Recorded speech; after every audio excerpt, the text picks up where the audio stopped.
Hello! Hi everyone. ఈరోజు చెప్పిన serial అందరికి తెలిసిందే కదండీ! ఈరోజు సీరియల్ చాలా బాగుందని.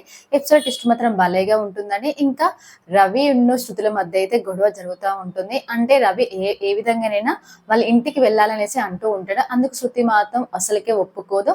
వెళ్తే నువ్వు వెళ్ళు నేను రాననేసి అయితే మొండికేస్తూ వాదిస్తూ ఉంటుంది. మరి రవి శృతుల మధ్య గొడవ ఏ విధంగా జరుగుతున్న విషయాన్ని మనం ఈరోజు సీరియల్ చూడాల్సి ఉందండి.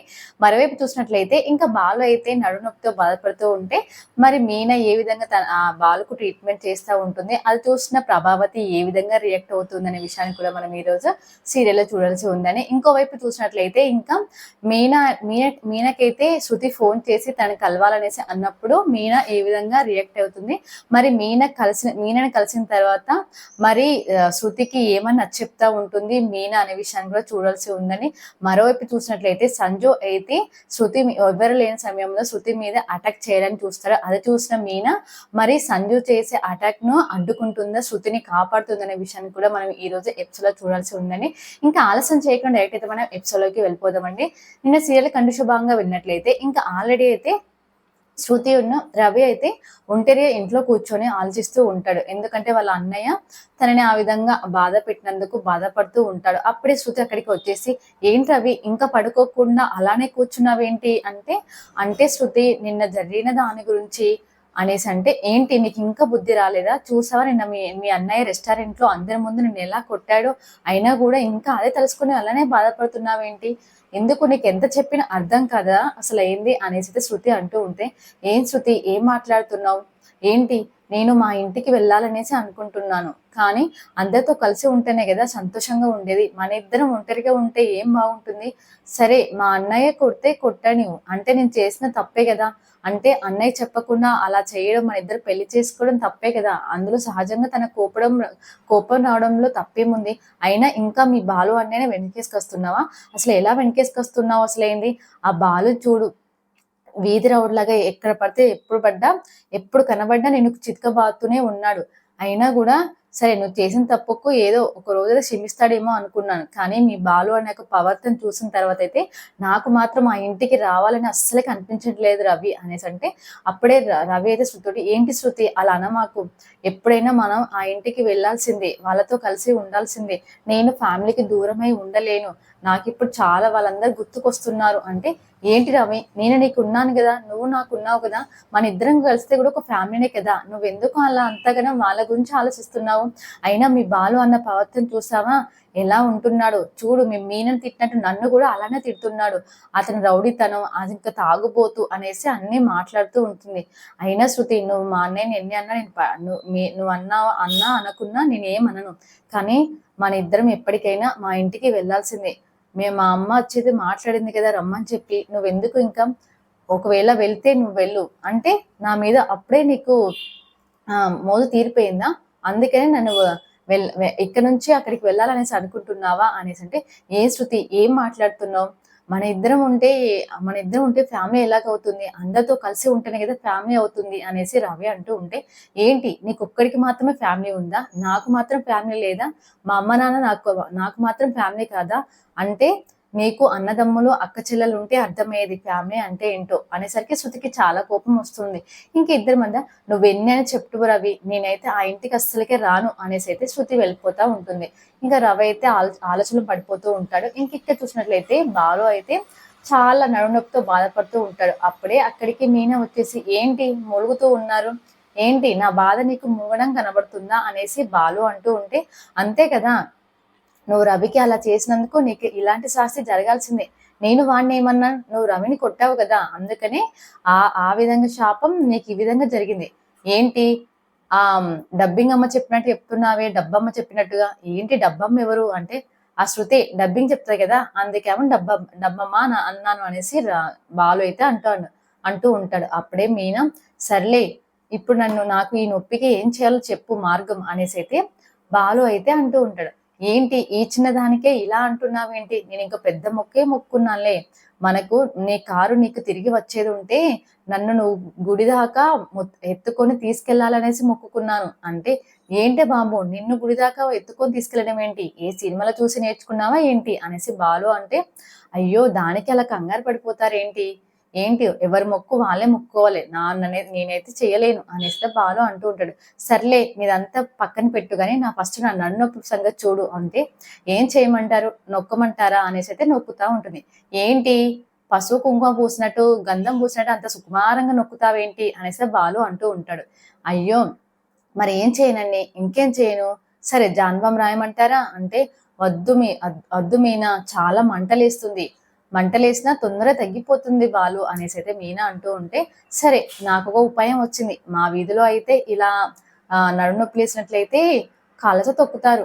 ఏంటి ఇప్పుడు నా మీద నువ్వు నిల్చొని కాళ్ళతో తొక్కుతావా, మరి అంతే కదా, ఇంకేంటి పరిష్కారం, మీరు బోర్ల పడుకోండి నేను తొక్కుతాను, వామ్మో అనేసి అనుకుంటా ఇంకా మీనా అయితే బాలు మీద అయితే నడుము నొక్కుతా ఉంటుంది. ఇంకా అప్పుడే బాలు, ఏంటి రోజు కారులో కూర్చొని నేను కారు డ్రైవ్ చేస్తాను, కానీ ఇప్పుడు కారే నా మీదకి ఎక్కినట్టే ఉంది, చాలా బరువున్నావు మీనా, అయ్యో దీ మాత్రానికే ఎట్లా అనేసినట్టు నొక్కుతా ఉంటుంది. ఇంకా తన నొక్కుడికైతే అమ్మ అనేసి గట్టిగా అరుస్తాడు బాలు. అప్పుడే ప్రభావతి, ఏమైంది బాలుగాడు నన్ను ఎంత ఆప్యాయంగా అమ్మ అని పిలుస్తున్నాడు అనేసి గబగబా పైకి వచ్చేస్తా ఉంటుంది. ఇంకా మీనన బాలుని చూసైతే, ఏంటి ఒసే నీ భర్త మీద ఎంత కోపంగా ఉంటే మాత్రం అలా పండబెట్టి తొక్కుతావా ఏంటి, అలా దిగు అనేసి అంటే, అయ్యో మీకు అర్థం కావట్లేదమ్మా, నాకు నన్నొప్పిగా ఉంటా అంటే మీనా అలా తొక్కుతా ఉందిలే, అయినా అలా తొక్కించుకోవడం ఏంద్రా పెళ్ళంతోటి అంటే, అదేం లేదులేమ్మా నువ్వు వెళ్ళిపోయి ఇక్కడి నుంచి వెళ్ళి అనేసి అనుకుంటూ ఇద్దరు మాట్లాడుకుంటూ ఉంటారు. ఇంకా అప్పుడే ప్రభావతి అయితే బయటికి వచ్చేసుకుంటా, ఏంటో వీడు పెళ్ళం చాటు మొగుడైపోయాడు వీడు, మా మీనకు చాలా దగ్గర అయిపోయాడు, ఆ మీన పూలమ్మ పిల్ల ఏం మహిమ పెట్టిందో ఏంటో అనేసి అనుకుంటా మాట్లాడుకుంటూ ఉంటుంది. అప్పుడే అక్కడికి వాళ్ళ భర్త వస్తాడు, ప్రభావతుల భర్త వచ్చేసి, ఏంటి ఏం నసుగుంటున్నావు, చూడు నీ కోడలు ఏం చేస్తుందో, ఆ బాలుగాన్ని తొక్కుతా ఉంది, తొక్కడం ఏంటి అంటే, వాడికి నొప్పిగా ఉంటే అయినా వాళ్ళ గదులకు నువ్వెందుకు వెళ్ళావు అంటే, వాడు ఆప్యాయంగా అమ్మ అని పిలిస్తే ఎందుకు పిలిచాడనే ఆతృతతో వెళ్ళానండి అంటే, అయినా వాళ్ళ తంటలేమో వాళ్ళు పడతారు కానీ నువ్వేం కలిగించుకో మాకు అనేసి అన్నట్టు ఇంకా తనైతే వెళ్ళిపోతా ఉంటాడు. ఇంకా ప్రభావతి కూడా అక్కడి నుంచి వెళ్ళిపోతా ఉంటుంది. ఇంకా అప్పుడే మీనా కూడా బాలు, సరే అండి ఇంకా తగ్గిపోయే ఉంటుంది అనేసి దిగుతా ఉంటుంది. అవును మీనా, మా అమ్మ చూడు అంత హఠాత్తు ఎలా ఉరికొచ్చిందో, నా మీద అంత ప్రేమ ఉందంటావా అంటే, అయ్యో మీరు అలా ఎందుకు అనుకుంటున్నారండి, మీ మీద చాలా ప్రేమ ఉంటుంది, అందుకనే అలా వచ్చి చూసావా నేను నొక్కడం వల్ల ఎంత మంచి జరిగిందో మీకు, ఇటు నొప్పిపోయింది, మీ అమ్మకు నీ మీద ప్రేమ ఉందనే విషయం కూడా బయటపడింది అనేసి అయితే అనుకుంటూ ఉంటారు.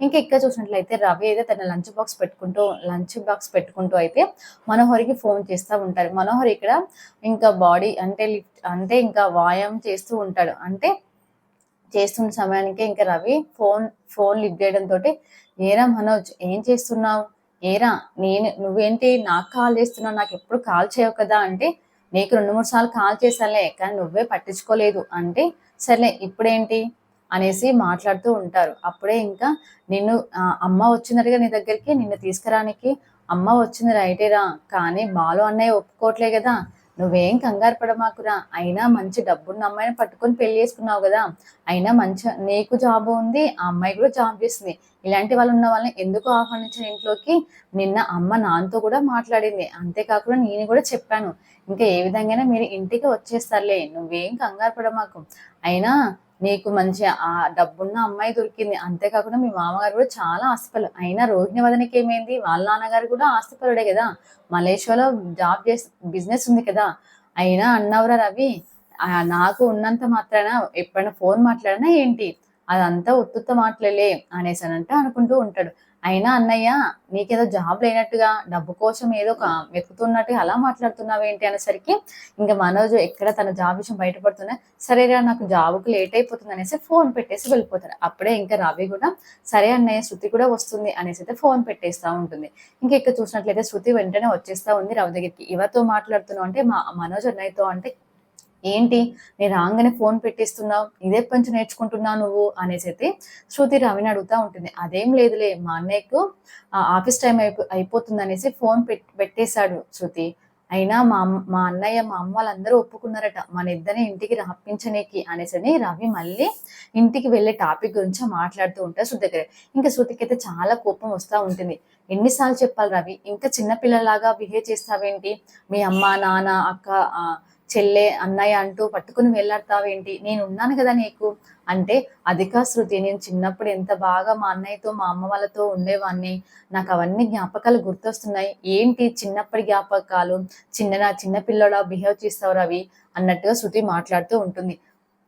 ఏంటి నేను ఎన్ని చెప్పినా నీకు అర్థం కదా, సరే నువ్వు ఇలా అంటే నాదా నేను చూసుకుంటాను, ఇంకా నువ్వు నువ్వు మీ ఇంటికి వెళ్ళిపో, మీ ఇంటికి వచ్చేది నువ్వు ఒక్కడివే, నేను మాత్రం ఆ బాలు ఉన్నంత వరకు నేనైతే ఆ ఇంట్లో అడుగు పెట్టను అనేసి అయితే శృతి అంటూ ఉంటుంది.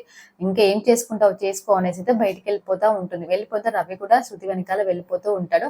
ఇంకా అప్పుడే శృతి అక్కడ ఉన్న జనాలందరినీ పోగు చేసి, ఇగో రాండి రాండి మా ఇంట్లోకి రాండి, ఈ రవితోటి అందరూ ఇంట్లోకి వెళ్ళి కాలక్షేపం చేయండి అనేసి అయితే అందరి జనాలకైతే పోగు చేసి చెప్తా ఉంటుంది. అందరి ముందు రవిని అయితే అవమానపరుస్తూ ఉంటుంది శృతి. ఇంకా రవి కూడా అక్కడ ఉన్న ప్రజలకైతే వెళ్ళిపోండి, తనేదో మాట్లాడుతుంది అనేసి నాకు చెప్పి పంపిస్తా ఉంటాడు. ఇంకా శృతి అయితే కోపంతో నడుచుకుంటా వస్తుంది. ఇక్కడ చూసినట్లయితే మీనా పూలతో ఉంటుంది. అప్పుడే శృతి మీనకు ఫోన్ చేసి, మీనా ఒకసారి నీతో మాట్లాడాలి, అమ్మో ఒకసారి మాట్లాడేందుకే నేను ఇప్పుడు ఇట్లా ఉన్నాను, ఇది ఒక్కసారి మాట్లాడతాను మీనా, నేను చెప్పిన లొకేషన్కి వచ్చేసి అని అయితే చెప్తా ఉంటుంది. ఇంకా తను చెప్పిన లొకేషన్కి అయితే మీనా అయితే అక్కడికి వెళ్ళిపోతా ఉంటుంది. ఏంటి రవి అయితే చాలా మారిపోయే శృతి మీనా అనేసి మాట్లాడుతూ ఉంటుంది. ఏంటి నేను పెళ్లి చేసుకున్నంత మాత్రాన బంధుత్వాన్ని అమ్మనాలందరినీ వదులుకోవాలా ఏంటి, కొన్ని ఉంటాయి శృతి, నువ్వు అన్నిటికీ అలవర్చుకోవాలి, రవి అలా చేస్తానంటే నువ్వు మీ బంధాన్ని దూరం చేసుకున్నట్లు అవుతాయి అనేసి నచ్చ చెప్తా ఉంటుంది మీనా. శృతి అయితే కన్విన్స్ కానీ అస్సలే కన్విన్స్ కాదు. ఇక్కడ చూసినట్లయితే మీనా వెళ్ళిపోయే సమయానికి అయితే శృతి దగ్గర ఎవరు ఉండరు. అప్పుడే అటువైపు నుంచి సంజు వచ్చేసి, ఇప్పుడు దొరికావు నాకు అనేసి అయితే, ఇంకా నీ మొహం చూడడానికి ఎవరు ఇష్టపడరు అనేసి ఇంకా ఇద్దరు దుండగులు శృతిని పట్టుకోగానే తన దగ్గర ఉన్న ఇంకా పాయిజన్ లాంటిది సీసి తన మీద పోయడానికి అయితే చూస్తూ ఉంటాడు. అప్పుడే బాలు అంటే మీనా కూడా చూస్తూ ఉంటుంది. మరి చూద్దామని రేపటి ఎపిసోడ్లో మరి మీనా శృతికి ఏం కాకుండా కాపాడుతూ ఉంటుందా, లేకపోతే ఆ ప్రమాదంలో మరి మీనకి ఏమైనా ప్రమాదం జరిగే అవకాశం ఉందన్న విషయాన్ని రేపటి ఎపిసోడ్ చూద్దామండి. ఇదే ఈ రోజు వీడియో. మీకు కనుక నా వీడియో చూస్తే ప్లీజ్ లైక్ షేర్ కామెంట్ చేయండి, subscribe to my channel. Thank for watching.